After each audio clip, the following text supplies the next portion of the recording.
A courageous 12-year-old black boy named Michael steps in to defend a white elderly couple, Mr. and Mrs. Thompson, who are being harassed by a group of teenagers at the local grocery store. A simple act of bravery that he never expected would lead to such dramatic changes in his life. But the very next morning, a mysterious black SUV appears outside Michael's home, setting off a series of events that will transform his world in ways he could never have imagined. What was it about this seemingly straightforward act of kindness that turned Michael's life upside down? And how did his selfless action spark a chain of events that changed everything for him and his family? Stay tuned to find out. But before we dive into the story, comment below where you're watching from today. And if you enjoy this tale of unexpected twists and life-changing moments, don't forget to subscribe. The sun was just beginning to dip behind the rows of modest houses, casting a warm, golden hue over the neighborhood. The familiar sound of children laughing and playing echoed through the streets as they made the most of the fading daylight. Among them was Michael, a 12-year-old boy with skin the color of rich mahogany and eyes that shone with a wisdom beyond his years. He moved with a sense of purpose, even in his play, as if every action was guided by an invisible moral compass. Michael lived in a close-knit neighborhood, one where everyone knew everyone else. The community was racially diverse, with families of different backgrounds living side by side, sharing their lives and experiences. Despite their differences, there was a strong sense of unity among the residents. It was a place where people looked out for one another, where kindness was valued, and where a sense of justice was deeply ingrained in the hearts of those who called it home. Michael had been raised by his mother, Lena, a woman of quiet strength and unwavering determination. Lena worked long hours at a local hospital as a nurse, often pulling double shifts to make ends meet. Life hadn't always been easy for the two of them, but Lena had always made sure that Michael knew the importance of doing what was right, even when it was hard. She taught him to stand up for others, to be kind, and to never be afraid to speak out against injustice.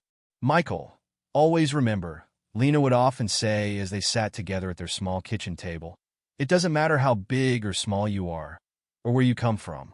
What matters is that you do what's right, no matter what." Those words had stuck with Michael, becoming a guiding principle in his young life. At school, he was known as the kid who wouldn't hesitate to defend a classmate being picked on, even if it meant getting into trouble himself. He was quick to offer a helping hand to anyone who needed it, whether it was a fellow student struggling with their homework or a neighbor needing assistance with their groceries. His strong sense of justice made him a beloved figure in the neighborhood, respected by both adults and kids alike. Among the many residents of the neighborhood, there was one couple who held a special place in Michael's heart, Mr. and Mrs. Thompson. The Thompsons were an elderly white couple who had lived in the neighborhood for as long as anyone could remember. They were the kind of people who always had a smile on their faces, regardless of the challenges life threw their way. Mr. Thompson, with his silver hair and gentle demeanor, was often seen sitting on the porch with a book in his hand, while Mrs. Thompson, her hair tied up in a neat bun, enjoyed tending to the small garden in front of their house. The Thompsons were well-loved by the entire neighborhood, especially by the children. Every morning, they would walk to the park, a short distance from their home, to feed the birds. The sight of the elderly couple surrounded by a flock of pigeons and sparrows had become a cherished routine, a symbol of the quiet, enduring beauty of life. The Thompsons had no children of their own, but they treated the neighborhood kids as if they were their own grandchildren. They were always ready with a kind word, a piece of candy, or a warm hug. Michael had developed a close bond with the Thompsons over the years. It had started with small gestures, carrying their groceries, mowing their lawn, or helping Mr. Thompson with minor repairs around the house. Over time, those simple acts of kindness had blossomed into a deep, mutual respect and affection. The Thompsons saw in Michael the grandson they never had, and Michael, in turn, felt a sense of belonging and warmth whenever he was around them. "Michael, you're a good boy," Mrs. Thompson would often say, patting his cheek affectionately. "We're so lucky to have you in our lives." Michael would smile shyly, feeling a sense of pride in their words. He knew that the Thompsons meant a lot to him, but it was only later that he would realize just how much he meant to them as well. One sunny afternoon, as Michael walked home from school, he spotted Mr. Thompson struggling with a heavy bag of birdseed outside the grocery store. Without hesitation, Michael rushed over to help. "Here, Mr. Thompson, let me carry that for you," Michael offered, taking the bag from the older man's hands. "Oh, thank you, Michael," Mr. Thompson replied, his voice filled with gratitude. "I don't know what I'd do without you." As they walked together toward the Thompsons' home, Michael listened as Mr. Thompson talked about the birds they fed every day, how each one had its own personality, and how much joy they brought to him and Mrs. Thompson. "You know, Michael," Mr. Thompson said, his voice softening, "it's the little things in life that matter the most. A kind word, a small act of generosity, they can make all the difference in the world." Michael nodded, absorbing the wisdom in the older man's words. He knew that Mr. Thompson was right. It was those small, everyday acts of kindness that brought people together, that strengthened the bonds of community. As they reached the Thompsons' house, Mrs. Thompson came out to greet them. She smiled warmly at Michael, her eyes crinkling at the corners. "Michael, dear, you're such a sweetheart," she said, taking the bag of birdseed from him. "Come inside, and I'll get you a little treat for being so helpful." Michael hesitated for a moment, but the promise of one of Mrs. Thompson's famous homemade cookies was too tempting to resist. He followed her inside, where the familiar scent of vanilla and cinnamon filled the air.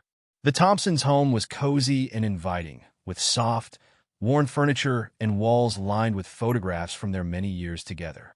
It was a place that felt like a second home to Michael, a refuge from the outside world. As he sat at the kitchen table, munching on a warm cookie, Michael listened to the Thompsons chat about their day. It was a simple, ordinary moment, but one that filled him with a deep sense of contentment. He knew that no matter what challenges life threw his way, he could always count on the Thompsons to be there for him, just as he would always be there for them. In that moment, Michael couldn't have known how soon he would be called upon to stand up for the Thompsons, to defend them in a way that would test the very principles his mother had taught him. But as he left their home that afternoon, he felt a renewed sense of purpose, a quiet determination to always do what was right, no matter the cost. Little did Michael know that his bond with the Thompsons, built on years of mutual respect and affection, would soon be put to the ultimate test, a test that would not only challenge his courage, but also reveal the true strength of the community that had raised him. It was a warm afternoon when Michael found himself walking home from school, his backpack slung over one shoulder. The sun was still high in the sky, casting long shadows on the ground, and the streets were quiet, with most of the neighborhood kids either at home or out playing in the park. Michael's mind wandered as he walked, thinking about the homework he had to finish and the weekend plans he was looking forward to. As he approached the local grocery store, a familiar sight caught his eye: Mr. and Mrs. Thompson, standing outside with a few grocery bags in hand. They looked as they always did, a picture of quiet dignity, with Mr. Thompson's silver hair gleaming in the sunlight and Mrs. Thompson clutching her purse tightly, her face set in a serene expression. Michael smiled to himself, planning to go over and offer his help, as he often did. But before he could take a step toward them, something happened that made him stop in his tracks. A group of teenagers, 5 or 6 of them, emerged from around the corner. They were loud, their voices carrying over the quiet street, and their laughter was sharp, tinged with something cruel. Michael recognized a few of them from school, older boys who had a reputation for causing trouble.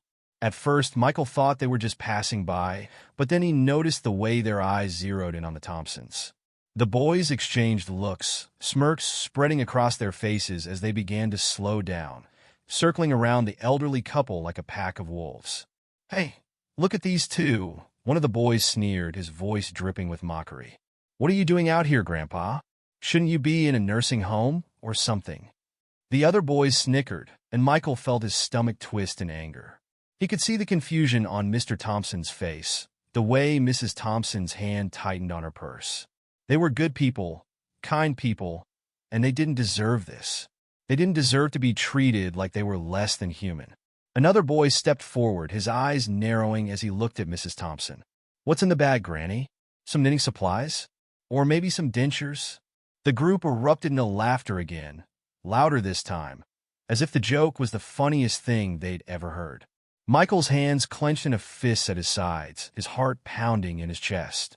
He wanted to do something, to say something, but he hesitated. These boys were older, bigger, and there were more of them. For a brief moment, fear gripped him, whispering that it might be better to just walk away, to pretend he hadn't seen anything. But then he remembered his mother's words, the lesson she had drilled into him over the years. It doesn't matter how big or small you are, or where you come from. What matters is that you do what's right, no matter what. And this, Michael knew, was one of those moments. This was one of those times when he had to stand up for what was right, even if it scared him. With a deep breath, Michael stepped forward, his voice ringing out with more courage than he felt. "Hey, leave them alone." The laughter died down almost instantly as all eyes turned toward him. The teenagers looked at Michael with surprise, as if they couldn't believe someone like him would dare to speak up against them. For a moment, there was only silence, the kind that made the hairs on the back of Michael's neck stand on end. One of the boys, the tallest and most intimidating of the group, took a step forward. He was probably around 16 or 17, with a smug expression that told Michael he was used to getting his way. "And who are you?" the boy sneered, looking Michael up and down as if sizing him up. "The old folks' bodyguard." Michael's heart was racing, but he refused to back down. "Just leave them alone," he repeated, his voice steady. "They haven't done anything to you." The tall boy laughed, a short, harsh sound. "Look at this kid, trying to be a hero. You're going to regret getting in our way." The other boys started to laugh again, but Michael stood his ground, his eyes locked on the leader. "I'm not afraid of you," he said, though his heart was pounding so hard he could feel it in his throat. "What you're doing is wrong, and you know it." For a second, the tall boy looked taken aback, as if he hadn't expected Michael to talk back. But then his expression hardened, and he took another step closer. "You think you're tough, huh?" he said, his voice low and threatening. "You think you can tell us what to do?" Before Michael could respond, the boy shoved him hard, sending him stumbling back a few steps. The force of the push made Michael's backpack slip off his shoulder, but he caught himself before he could fall. The boys around him laughed, and the sound of their mocking voices rang in his ears. But Michael didn't back down. He straightened up, meeting the taller boy's gaze with unwavering determination. "I'm not trying to be tough," he said, his voice calm but firm. "I'm just doing what's right." There was a pause as the tall boy stared at him, as if trying to figure out what to do next.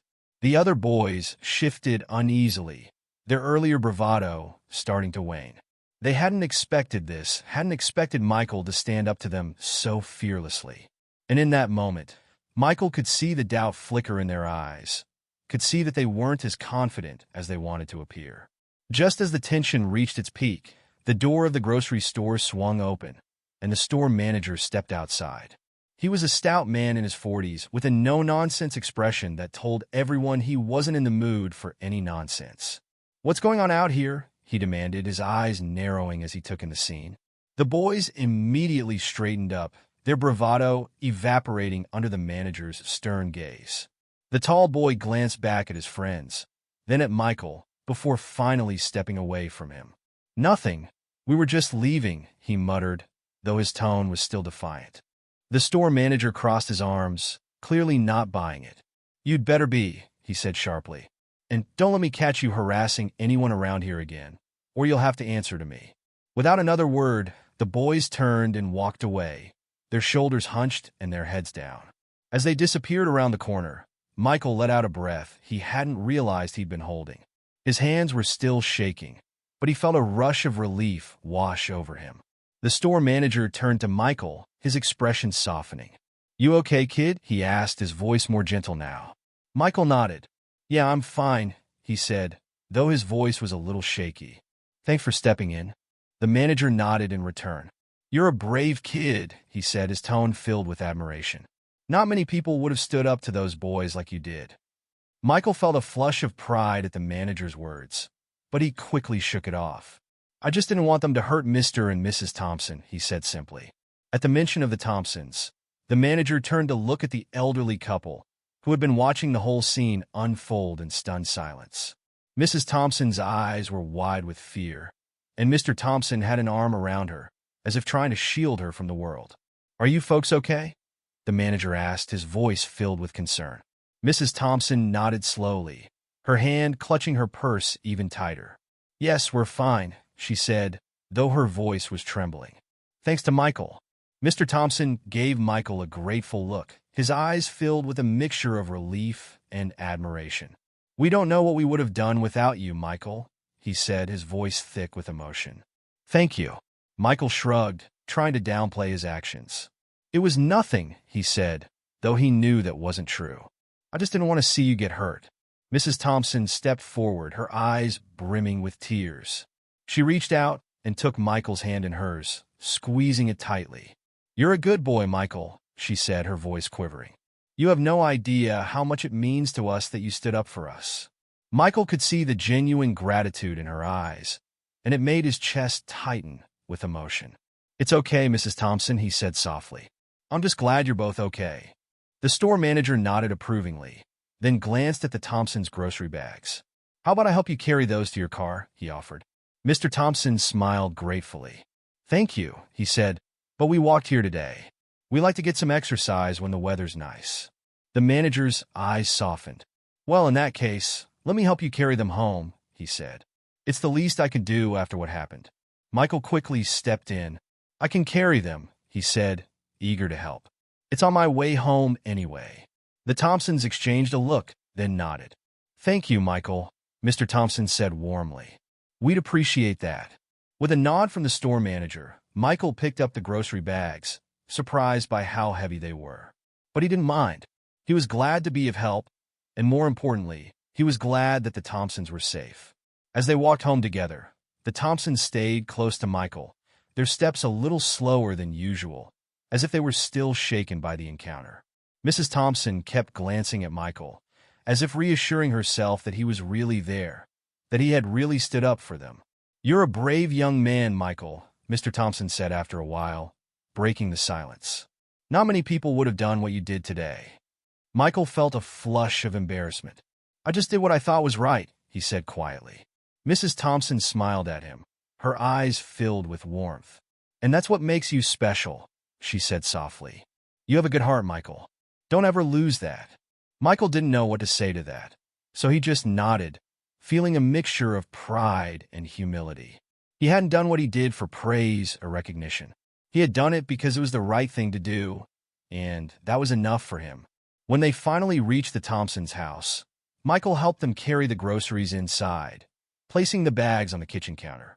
Mrs. Thompson insisted on giving him some cookies she had baked the day before, and Michael couldn't help but smile at her kindness. "Thank you, Mrs. Thompson," he said as he took the cookies, feeling a warm glow in his chest.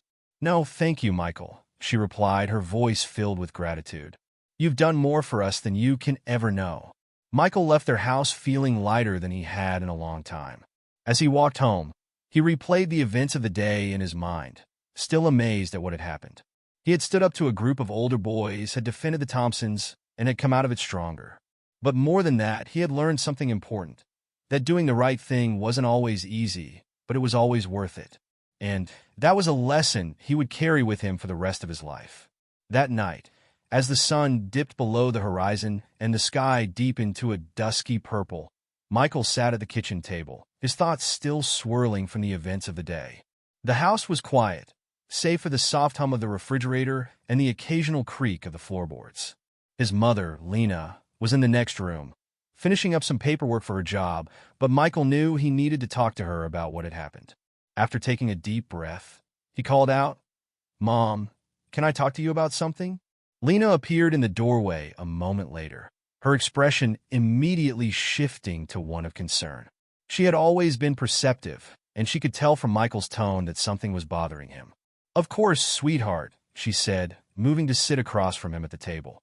"What's on your mind?" Michael hesitated for a moment, trying to find the right words.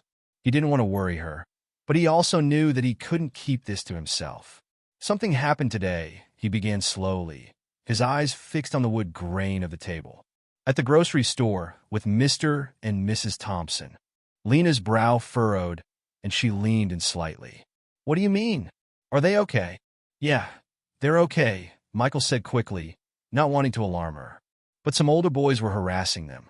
They were saying really mean things, and, well, I stepped in and told them to stop." Lena's eyes widened in surprise, and she reached out to take Michael's hand, squeezing it gently. "You stood up for them?" she asked, her voice a mix of pride and worry. Michael nodded, feeling a bit of the tension in his chest ease at her touch. "I couldn't just walk away, Mom. They were being so cruel, and the Thompsons didn't deserve that." Lena's grip on his hand tightened, and her eyes softened with a mixture of emotions. "Michael, I'm so proud of you," she said, her voice filled with sincerity. "It takes a lot of courage to stand up to bullies, especially when they're older and there's more of them." "But," she trailed off, her expression clouding with concern. Michael knew what she was going to say, and he braced himself for it. "But you're worried this might cause trouble," he finished for her, his voice quiet. Lena sighed, her shoulders slumping slightly as she looked at him. "Yes," she admitted. "I am worried. Those boys might try to get back at you for standing up to them. I just don't want you to get hurt, Michael." Michael looked down at their joined hands, feeling a pang of guilt for making her worry. "I know, Mom," he said softly. "I thought about that too, but I couldn't just stand by and watch them humiliate the Thompsons. It didn't feel right." Lena nodded, her eyes filled with understanding. "I know, sweetheart, and I'm not saying you did the wrong thing. Far from it. You did the right thing, and I'm so proud of you for that. I just want you to be careful." "I will be," Michael promised, meeting her gaze with determination. "I'll be careful, Mom." Lena studied his face for a long moment, then sighed again, this time with a touch of resignation. "You got a good heart, Michael," she said softly, "and I know you'll always do what you think is right. Just remember that sometimes doing the right thing can have consequences. And if anything ever happens, you need to tell me right away. We'll face it together, okay?" "Okay," Michael agreed, feeling a little better knowing that his mom was on his side. He knew she worried about him, especially since it was just the two of them, but he also knew that she trusted him to make the right decisions. They sat there for a while longer, holding hands in the quiet kitchen, before Lena finally gave his hand a final squeeze and stood up. "Now, how about I make us some hot cocoa?" she suggested, a small smile tugging at the corners of her mouth. Michael smiled back, feeling a warmth spread through his chest. "That sounds great," he said, grateful for the comfort of something familiar and soothing. As Lena busied herself at the stove, Michael leaned back in his chair, letting the events of the day fade into the background. He knew he'd done the right thing, and that was enough for now. The next morning, Michael woke up feeling a little more at ease. The sun was shining brightly through his bedroom window, and the air was filled with the sounds of birds chirping outside. For a moment, everything felt normal, like any other day. But as Michael got dressed and made his way to the kitchen for breakfast, he couldn't shake the feeling of unease that had settled in his chest. He tried to push it aside, reminding himself that everything had turned out okay the day before. The Thompsons were safe, and the boys hadn't come after him, at least not yet. As he sat down at the table, Lena placed a plate of pancakes in front of him, her usual warm smile on her face. "Morning, sweetheart," she said, ruffling his hair affectionately. "How did you sleep?" "Pretty good," Michael replied, though his voice was a little distracted. He picked up his fork and took a bite of the pancakes, savoring the familiar taste, but his mind was elsewhere. Lena must have noticed his preoccupation because she sat down across from him and tilted her head slightly. "What's on your mind, Michael?" she asked gently. Michael hesitated, not wanting to worry her more than he already had. "It's nothing, Mom," he said, trying to sound reassuring. "Just thinking about school." Lena didn't look entirely convinced, but she didn't press the issue. "Well, if anything's bothering you, you know you can talk to me, right?" "I know," Michael said with a nod, grateful for her understanding. He didn't want to burden her with his worries, especially when she had enough on her plate already. After breakfast, Michael grabbed his backpack and headed out the door, waving goodbye to his mother as he started his walk to school. The morning air was crisp and cool, and for a while, Michael was able to lose himself in the rhythm of his footsteps and the sounds of the neighborhood waking up. But as he turned the corner onto his street, something caught his eye that made him stop in his tracks. Parked across the street from his house was a black SUV, sleek and shiny, its windows tinted so dark that he couldn't see inside. The sight of it sent a shiver down his spine. The vehicle looked out of place in their modest neighborhood, where most people drove older cars or walked wherever they needed to go. Michael had never seen it before, and the fact that it was parked so close to his house made him uneasy. He tried to brush it off, telling himself it was probably just a visitor or someone lost. But as he walked past the SUV, he couldn't shake the feeling that he was being watched.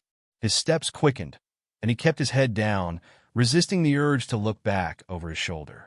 When he reached the end of the street, he finally glanced back, but the SUV hadn't moved. It just sat there, silent and still, like a shadow waiting in the background. Michael swallowed hard and forced himself to keep walking, pushing the unsettling image out of his mind. School was a welcome distraction, and Michael threw himself into his classes, focusing on his work and trying to forget about the SUV. He knew he was probably just overreacting, letting his imagination get the better of him. But deep down, a part of him couldn't shake the feeling that something wasn't right. As the day wore on, Michael started to relax a little, convincing himself that the SUV was nothing to worry about. By the time the final bell rang, he had almost forgotten about it entirely. He packed up his things and headed out of the building, eager to get home and tell his mom about his day. But as he walked down the street toward his house, his heart sank when he saw the black SUV still parked in the same spot, just as it had been that morning. It hadn't moved an inch, and this time, Michael was sure he saw a figure sitting in the driver's seat, watching him. His steps faltered, and he felt a cold, knot of fear twist in his stomach. What was this car doing here? And why was it watching him? Michael forced himself to keep walking, trying to act like he hadn't noticed anything. But every instinct in his body was screaming at him to turn around and run, to get as far away from that SUV as possible. He had no idea who was in the car or what they wanted, but he knew one thing for sure. It wasn't good. As he rounded the corner onto his street, he saw his mother standing on the front porch, waiting for him. The sight of her familiar, comforting presence gave him the strength to keep going, even as the fear continued to gnaw at him. "Mom," he called out as he hurried up the walkway, his voice a little higher than usual. There's a weird car parked down the street. Lena's eyes immediately sharpened with concern, and she stepped down from the porch, her gaze scanning the street. "What kind of car?" she asked, her voice tense. "A black SUV," Michael said, glancing over his shoulder. "It was there this morning, too, and I think someone's watching me." Lena's expression darkened, and she placed a protective hand on his shoulder. "Come inside, Michael," she said firmly. "We'll talk about this inside." Michael nodded, grateful for her support, and followed her into the house. As soon as they were inside, Lena locked the door behind them, her movements quick and precise. "Did you see the license plate?" she asked, turning to face him. "No," Michael admitted, feeling a little foolish for not thinking of it. "I was too scared to look." "That's okay," Lena said, her tone softening. "You did the right thing by telling me. We'll figure this out together." Michael nodded, but the fear still lingered, like a dark cloud hovering over him. "Do you think it's those boys from yesterday?" he asked, his voice trembling slightly. Lena hesitated, her eyes filled with worry. "I don't know, Michael," she said honestly, "but we're not going to take any chances. I'll call the police and let them know what's going on." Michael's heart skipped a beat at the mention of the police. He didn't want to get anyone in trouble, but he also knew that this was serious. The thought of that SUV following him around made his skin crawl, and he couldn't shake the feeling that something bad was about to happen. "Okay," he said quietly, feeling a little better knowing that his mom was taking action. Lena gave him a reassuring smile and pulled out her phone, dialing the non-emergency number for the local police. As she spoke to the dispatcher, Michael sat down on the couch, trying to calm his racing thoughts. He wished he knew what was going on, but all he could do was wait and hope that everything would be okay. When Lena finished the call, she came over to sit beside him, wrapping her arm around his shoulders. "The police are going to send a patrol car to check out the area," she told him. "They'll keep an eye out for that SUV." Michael nodded, feeling a little bit of the tension in his chest ease. He knew it might take some time for the police to arrive, but at least they were doing something. Lena pulled him closer, and Michael rested his head on her shoulder, letting her warmth and steady presence calm his nerves. "We're going to be okay, Michael," she said softly, her voice filled with quiet determination. "I promise." Michael wanted to believe her, but the memory of the SUV's dark windows and the figure inside still lingered in his mind. making it hard to shake the feeling of unease. Later that evening, after the sun had set and the neighborhood had settled into its usual quiet, Michael and Lena sat together in the living room, the soft glow of the lamp casting a warm light over the room. The police had come by earlier, but the SUV had disappeared before they arrived, leaving no trace behind. They said they'll keep an eye on the neighborhood, Lena said, her voice calm but firm. And if we see that SUV again, we're supposed to call them right away. Michael nodded, trying to take comfort in her words. But a part of him couldn't help but wonder why the SUV had been there in the first place. Was it really just a coincidence, or was there something more to it? As they sat there in the quiet, Lena reached over and took his hand, giving it a reassuring squeeze. "No matter what happens, we're going to get through this," she said softly. "You're not alone, Michael." "I know, Mom," Michael replied, squeezing her hand back. "Thank you." They stayed like that for a while, holding on to each other as the night grew darker outside. Michael knew that the SUV might return, that there might be more trouble ahead. But as long as he had his mom by his side, he knew he could face whatever came next. And as they sat together in the warm glow of the lamp, Michael made a silent promise to himself. He would protect his mom, just as she had always protected him. No matter what happened, he would stay strong, just like she had taught him. The night passed slowly, with Michael lying in bed, his mind racing with thoughts of the black SUV and what it could mean. Sleep was elusive, but eventually, exhaustion overtook him, and he drifted off into a restless slumber. The next day dawned bright and clear, with the sunlight streaming through the curtains and casting a golden glow over the room. Michael rubbed his eyes and sat up, the events of the previous day rushing back to him in a wave. He got dressed quickly and made his way to the kitchen, where Lena was already making breakfast.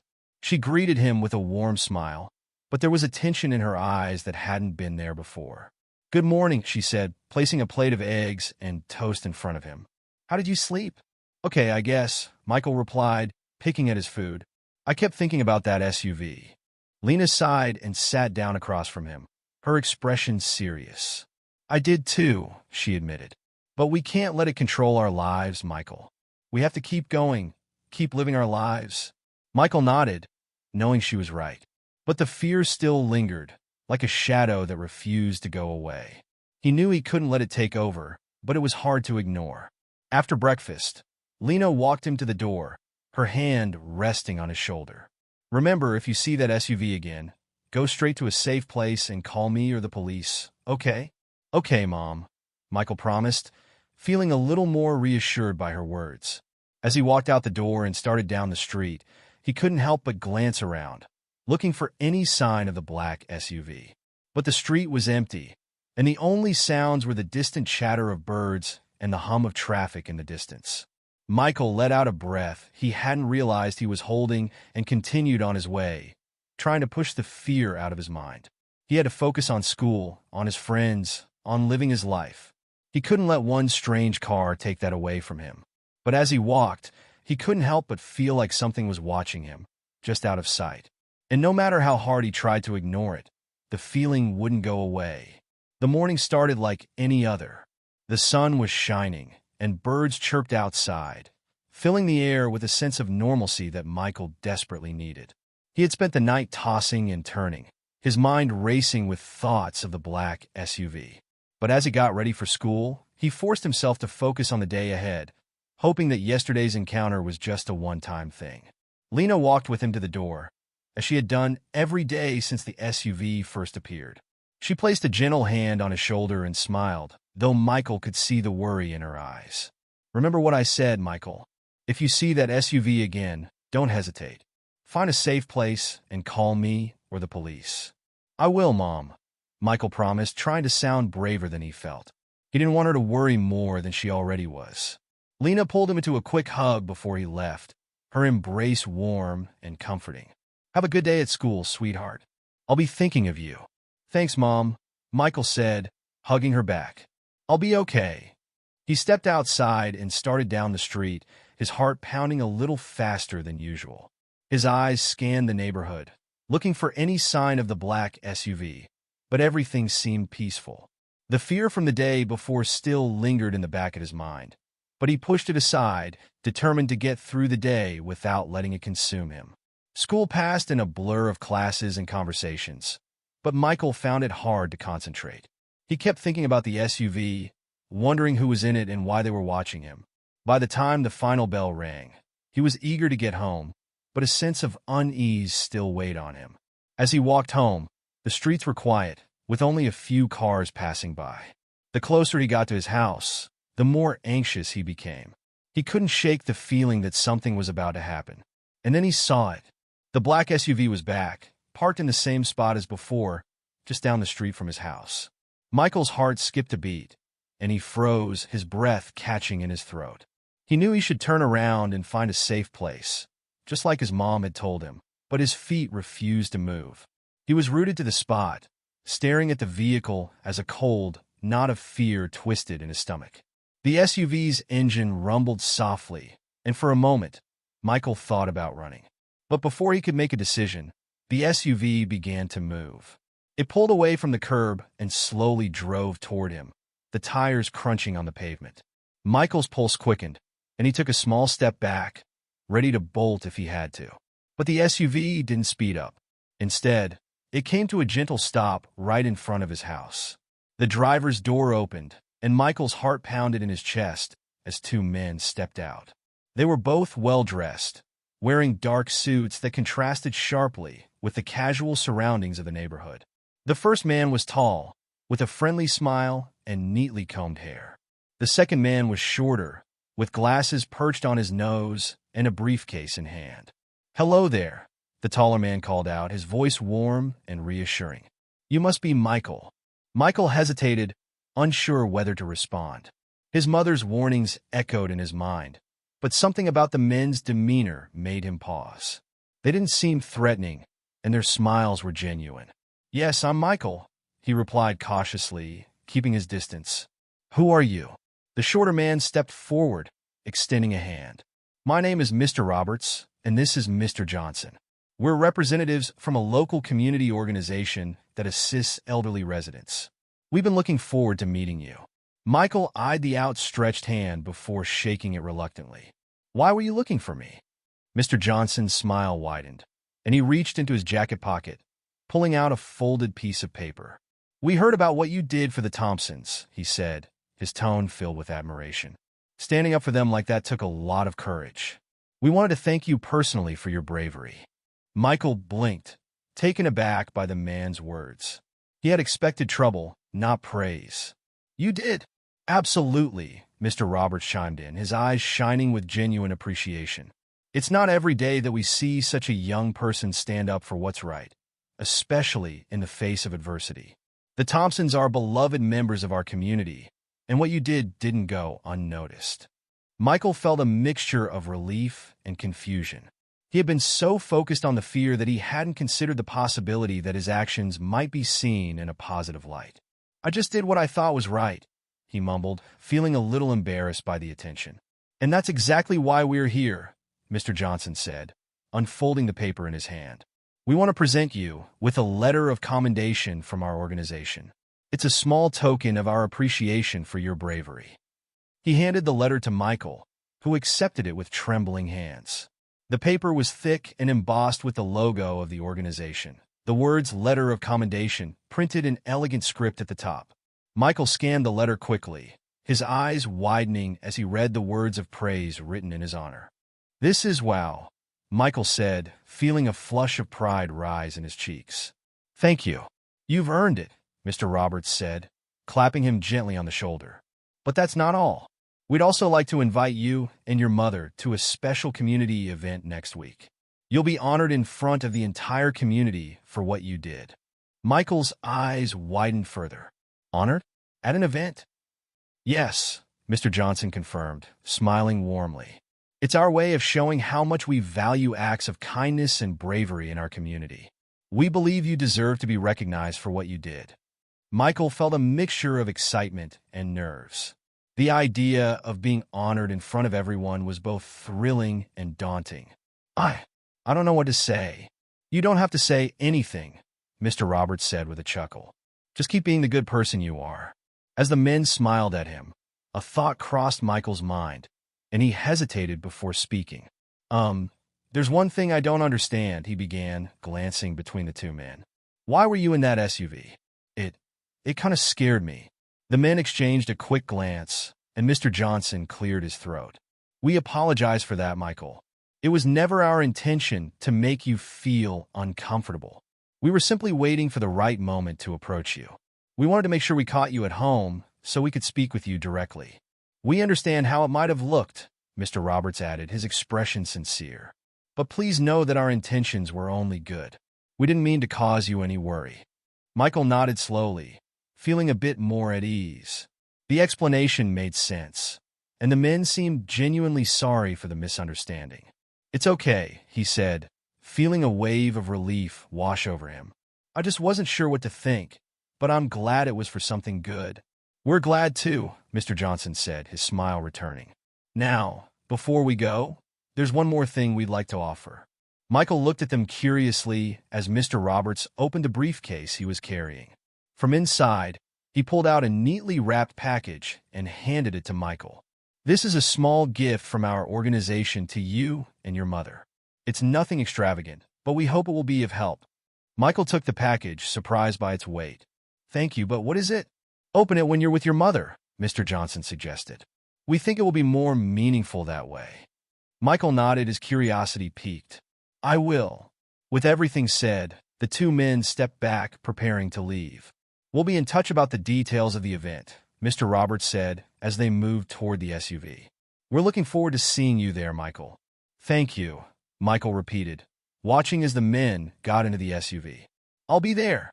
The SUV's engine roared to life, and the vehicle pulled away from the curb, leaving Michael standing in front of his house, still holding the letter and the package. He watched the SUV disappear down the street, his mind swirling with everything that had just happened.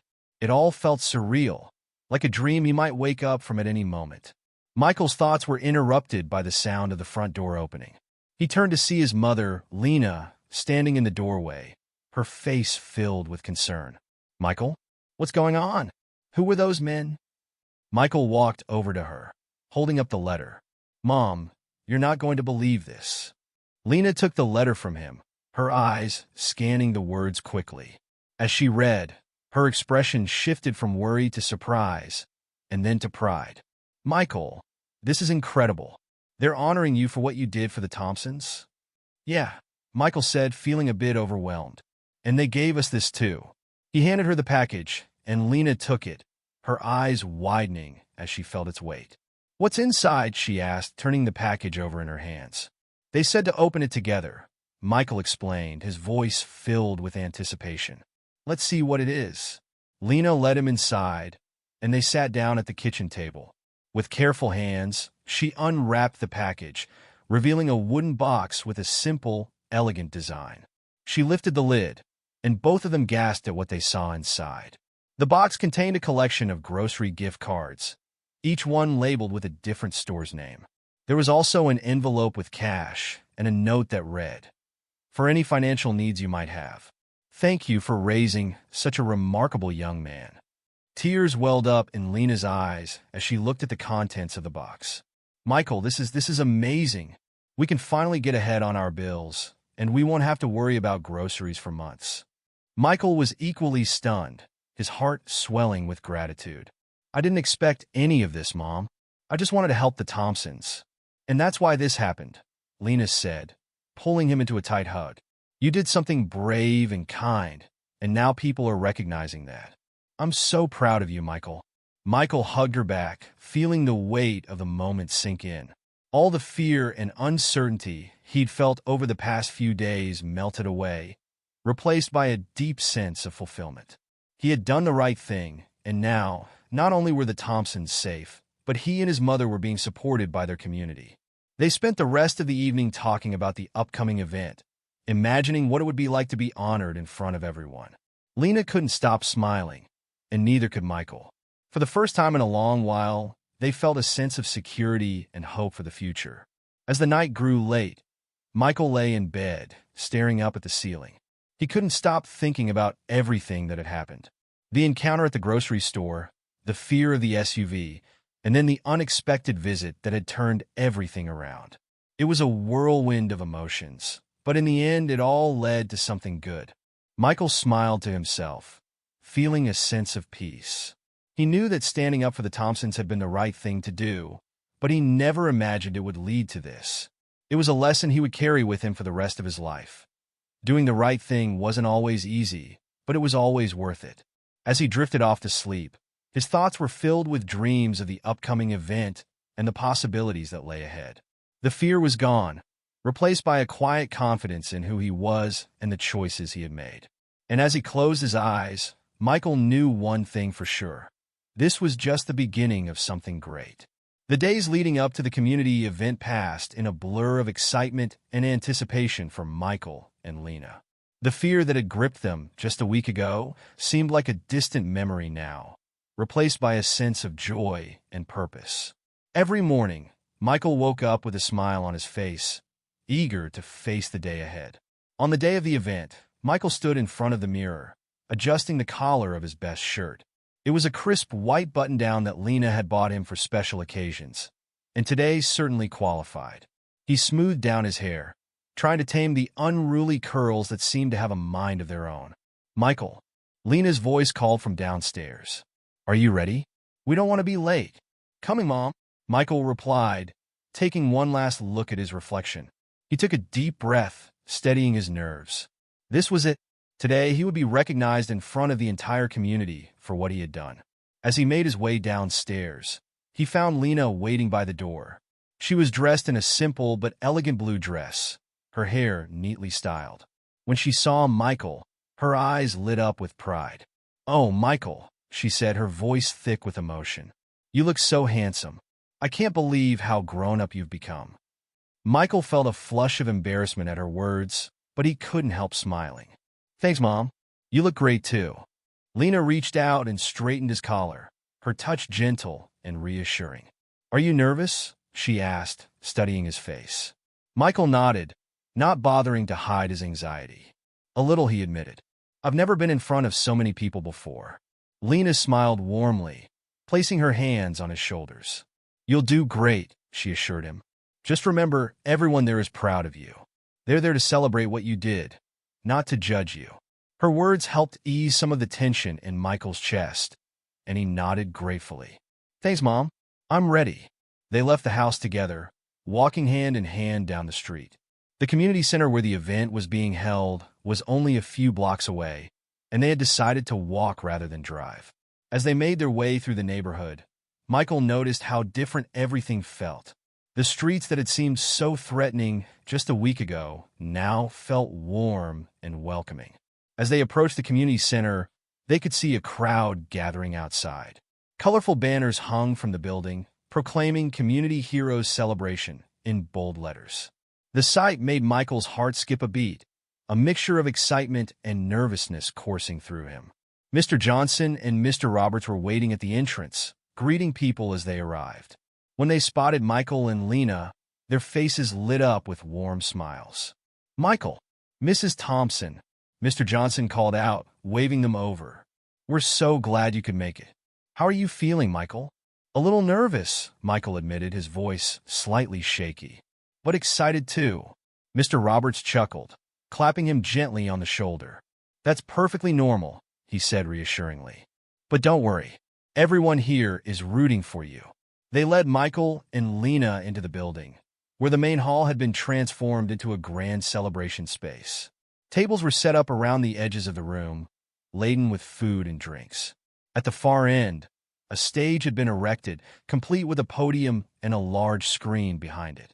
As they entered, a hush fell over the crowd, and then a wave of applause erupted. Michael felt his cheeks grow warm as he realized all eyes were on him. Lena squeezed his hand, offering silent support as they made their way through the room.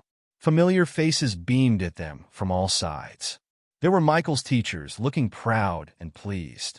His classmates waved excitedly, some giving him thumbs up.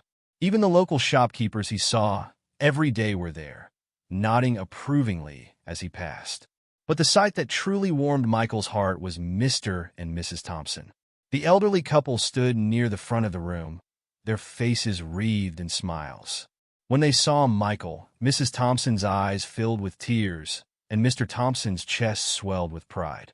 Michael and Lena made their way over to them, and Mrs. Thompson immediately pulled Michael into a tight hug. "Oh, Michael," she said, her voice quivering with emotion. "We can't thank you enough for what you did." Mr. Thompson placed a hand on Michael's shoulder, his grip firm and warm. "You're a fine young man, Michael," he said, his voice gruff with feeling. "What you did, it means more to us than you could ever know." Michael felt a lump form in his throat, overwhelmed by their gratitude. "I just did what anyone would have done," he said softly. Mr. Thompson shook his head, a wry smile on his face. "No, son, not everyone would have done what you did. It takes real courage to stand up for what's right, especially when you're outnumbered." Before Michael could respond, Mr. Johnson's voice rang out over the PA system. "Ladies and gentlemen, if you could all take your seats, we're about to begin the ceremony." Michael felt a flutter of nerves in his stomach as he realized it was time. Lena gave his hand one last squeeze before they were led to their seats at the front of the room. As they sat down, Michael couldn't help but marvel at how many people had turned out for the event. The room was packed, with every seat filled and people standing along the walls. Mr. Johnson took the stage, tapping the microphone to ensure it was working. "Good evening, everyone," he began, his voice warm and welcoming. "Thank you all for coming out tonight to celebrate the best of our community. We're here to honor acts of kindness, bravery, and compassion that make our neighborhood a better place to live." He went on to talk about the importance of community spirit, of looking out for one another, and standing up for what's right. As he spoke, Michael found himself nodding along, feeling a sense of pride in being part of such a caring community. "And now," Mr. Johnson said, his voice taking on a more serious tone, "I'd like to introduce you to someone truly special. A young man who, when faced with a difficult situation, chose to do what was right rather than what was easy. Ladies and gentlemen, please join me in welcoming to the stage Michael Thompson." The room erupted into applause as Michael stood up, his legs feeling slightly wobbly. Lena gave him an encouraging nod, and he made his way to the stage, each step feeling both terrifying and exhilarating. As he reached the podium, Mr. Johnson shook his hand warmly before stepping aside. Michael looked out at the sea of faces before him, all smiling encouragingly. He took a deep breath, steadying himself before he began to speak. "Good evening, everyone," he started, his voice shaky at first but growing stronger as he continued. I'm not really sure what to say. I didn't do what I did for recognition or praise. I did it because it was the right thing to do." He paused, gathering his thoughts. "Mr. and Mrs. Thompson have been like grandparents to me for as long as I can remember. They've always been there with a kind word or a warm smile. When I saw those boys harassing them, I knew I couldn't just stand by and watch." Michael's voice grew more confident as he spoke, fueled by the memory of that day. "I was scared," he admitted. "Those boys were older and bigger than me. But I remembered something my mom always told me. It doesn't matter how big or small you are, or where you come from. What matters is that you do what's right, no matter what." He looked over at Lena, who was beaming at him with tears in her eyes. "So that's what I did.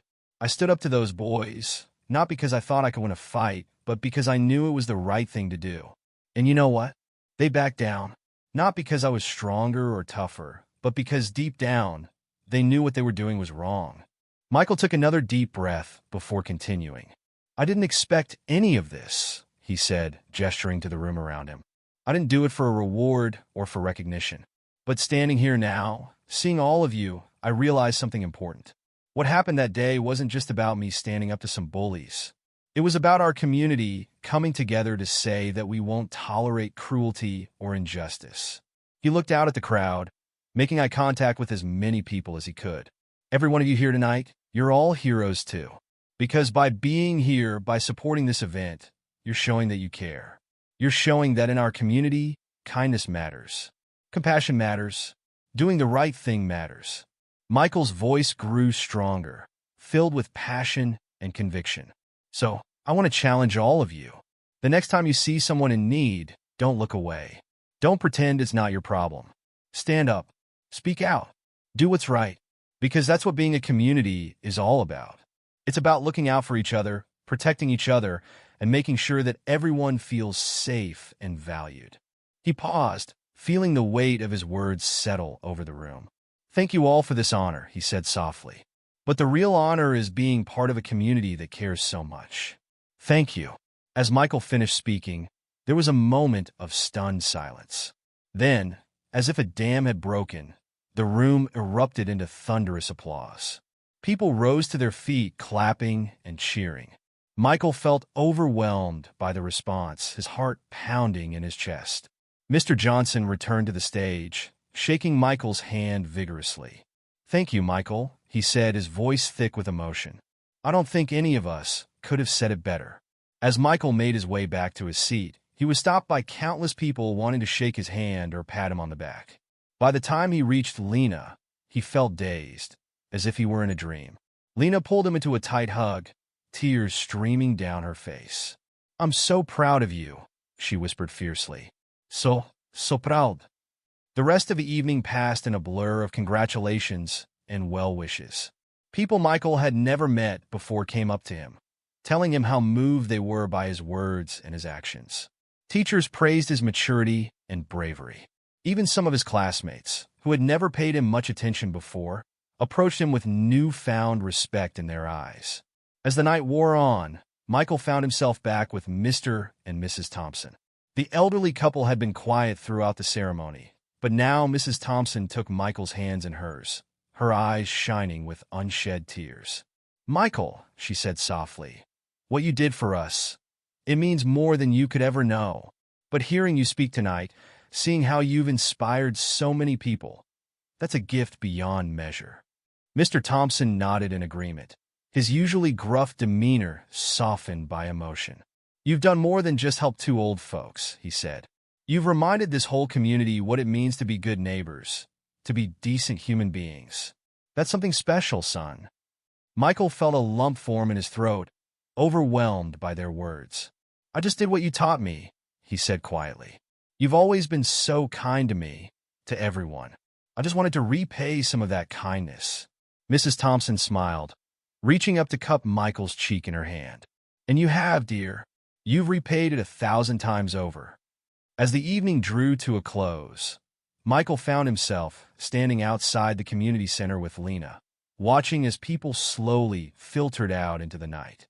The air was cool and crisp, filled with the sounds of laughter and conversation as people lingered, reluctant to let the magical evening end. Mr. Johnson and Mr. Roberts approached them, both men looking tired but happy. "Michael," Mr. Johnson said warmly, "I want to thank you again for everything. Your speech tonight, well, I don't think there was a dry eye in the house." Mr. Roberts nodded in agreement. "You started something special here, Michael. People are already talking about ways to keep this spirit of community going. Neighborhood watch programs, volunteer initiatives. You've inspired a lot of good." Michael felt a flush of pride at their words, but also a sense of responsibility. "I want to help," he said earnestly. "Whatever I can do to keep this going, I'm in." The men exchanged pleased looks. "We were hoping you'd say that," Mr. Johnson said. "We'd like you to be part of our youth outreach program, talking to other kids about standing up for what's right, being active in the community. What do you think?" Michael's eyes widened in surprise and excitement. "Really? I'd love that." Lena placed a hand on Michael's shoulder, her face beaming with pride. "I think that's a wonderful idea," she said. "Michael has always had a way with words, and I know he'd be passionate about it." As they discussed the details of the program, Michael felt a sense of purpose settling over him. He realized that what had started as a single act of bravery had grown into something much bigger. He wasn't just Michael anymore, the kid who stood up to some bullies. He was becoming a leader, someone who could make a real difference in his community. The walk home that night was filled with excited chatter as Michael and Lena discussed the events of the evening and the opportunities that lay ahead.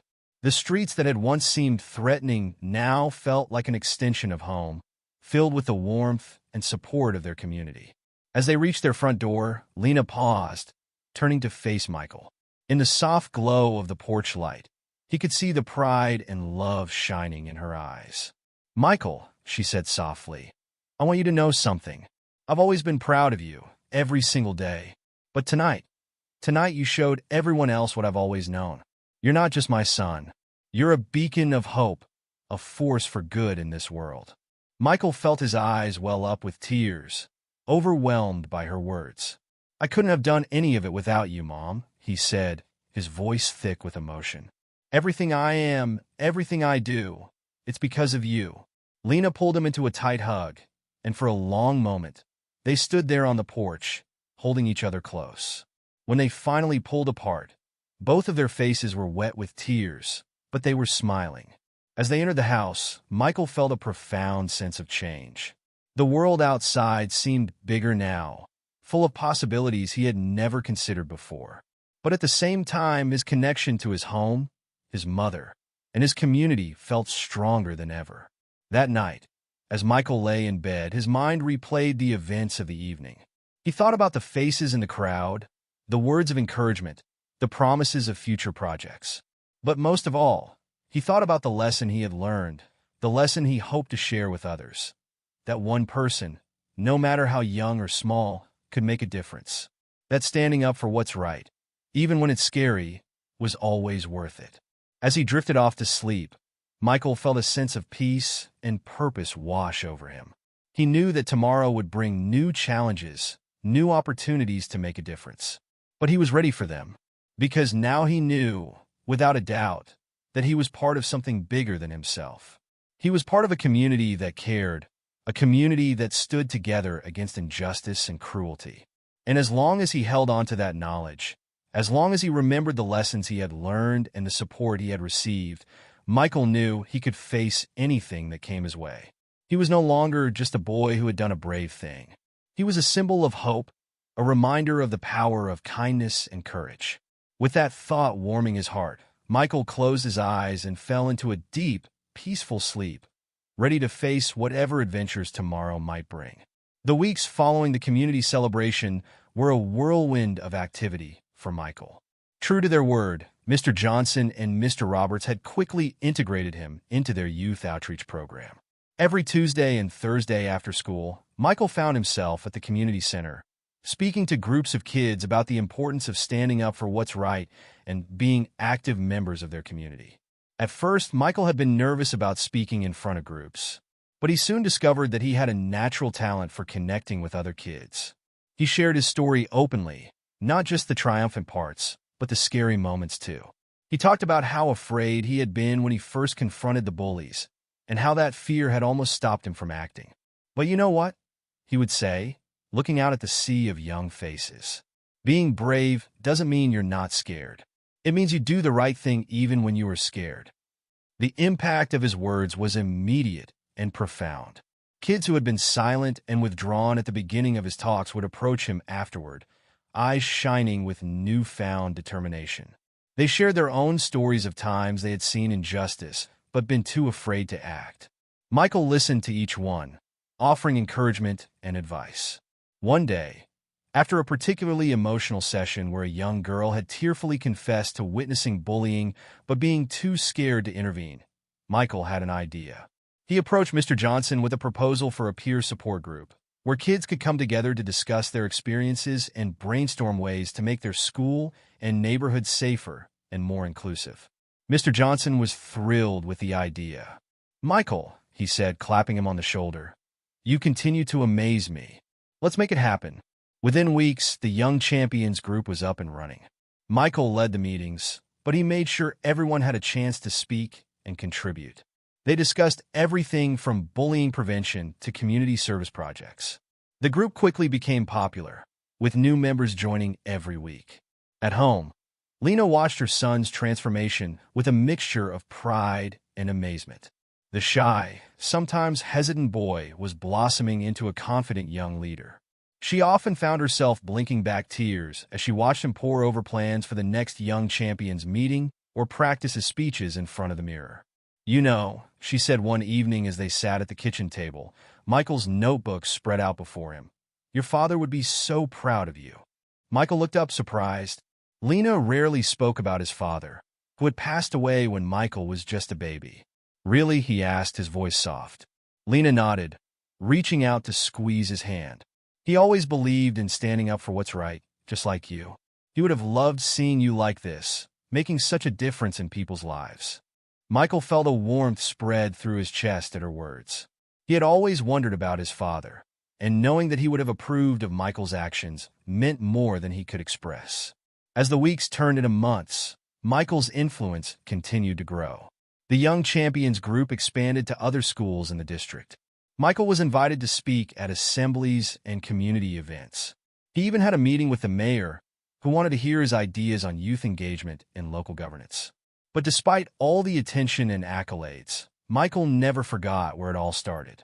He made sure to visit Mr. and Mrs. Thompson regularly, helping them with chores and simply spending time with them. The elderly couple had become like grandparents to him, and their pride in his accomplishments meant the world to him.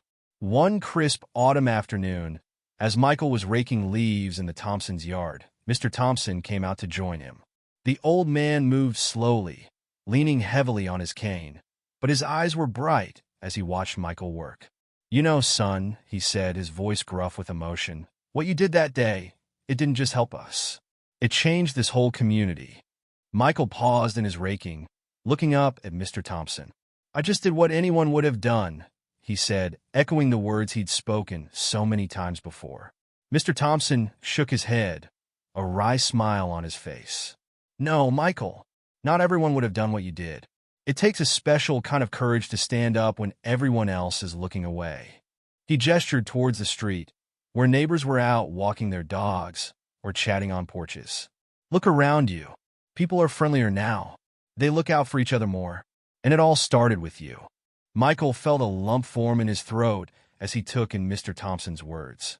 He had been so focused on moving forward, on doing more, that he hadn't really stopped to consider the full impact of his actions. "I couldn't have done any of it without you and Mrs. Thompson," he said softly. "You've always been so kind to me, to everyone. I just wanted to repay some of that kindness." Mr. Thompson's eyes misted over. "Well, you've done that and more, son. You've given an old man hope for the future." As the sun began to set, casting long shadows across the yard, Michael finished up the raking.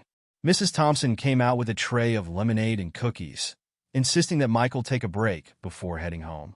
Sitting on the porch with the Thompsons, sipping lemonade and watching the neighborhood settle into the quiet of evening, Michael felt a profound sense of peace.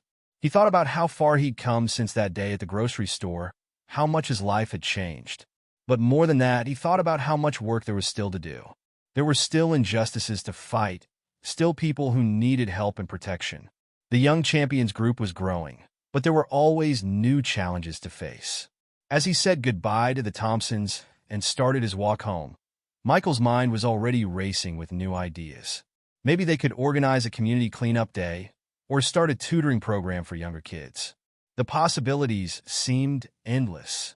Lena was waiting for him when he got home, a proud smile on her face as she listened to him excitedly share his new plans. As they sat down at dinner, Michael couldn't help but feel grateful for everything that had happened. What had started as a simple act of kindness had grown into something much bigger than himself. He had found his voice, his purpose, and he knew, with absolute certainty, that this was just the beginning. As he went to bed that night, Michael thought about all the lives he had touched and all the lives that had touched his in return. He thought about the Thompsons, about Mr. Johnson, and the kids in the Young Champions group. He thought about his mother, and the father he had never known, but whose spirit of justice lived on through him. And as he drifted off to sleep, Michael made a silent promise to himself. He would keep fighting, keep standing up for what was right. Because now he knew, beyond any doubt, that one person really could make a difference. And he was determined to make that difference every single day. What would you have done if you were in Michael's shoes, facing a life-changing offer after standing up for someone in need? Would you have embraced the unexpected recognition and support, or would you have hesitated? If you found this story of bravery, unexpected twists, and the power of doing good inspiring, please consider subscribing to my channel. I pour my heart into crafting these impactful narratives, and your support means the world to me. Thank you for being a part of this journey and for making these stories possible.